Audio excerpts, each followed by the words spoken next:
गोबां नाजानायनि उनाव बरनदि दैसानि बिखायाव नांथानानै थानाय तामुलपुर जिल्लानि 2 नं दङारगावनि मोन 14 नखरनि सा 50निबो बांसिन सुबुंखौ बोखांनानै गुबुनाव लांनो हाबाय।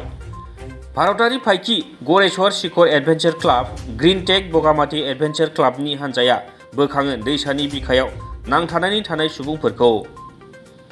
बरनदि दैसानि बान्दोआ बायफ्लंनायनि जाउनावनो दै गेजेराव नांथानांगौ जादोंमोन गथ' आइजोफोरखौ लाफानानै सा 50निबो बांसिन सुबुंफोरा। तामुलपुरनि एमएलए जलिन दैमारि लोगोसे इएम धर्म नारायण दास आरो तामुलपुर जिल्ला खुंथायनि नाजानायाव दै गेजेराव नांथानानै थानाय मोन 14 नखरनि सुबुंफोरखौ बोखांनो हायो।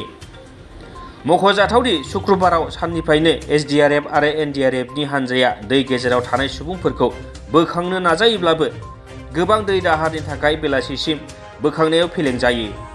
उनाव एमएलए जलिन दैमारि, इएम धर्म नारायण दास आरो तामुलपुर जिल्ला खुंथायनि सांग्रांथिजों भारतारि फाइखि गरेस्वर शिखर एडभेन्सार क्लाब आरो ग्रीन टेक बगामाथि एडभेन्सार क्लाबनि हानजाया हरनि 1 रिंगासिम नाजाथाबनानै सा 50निबो बांसिन सुबुंफोरखौ बोखांनो हायो।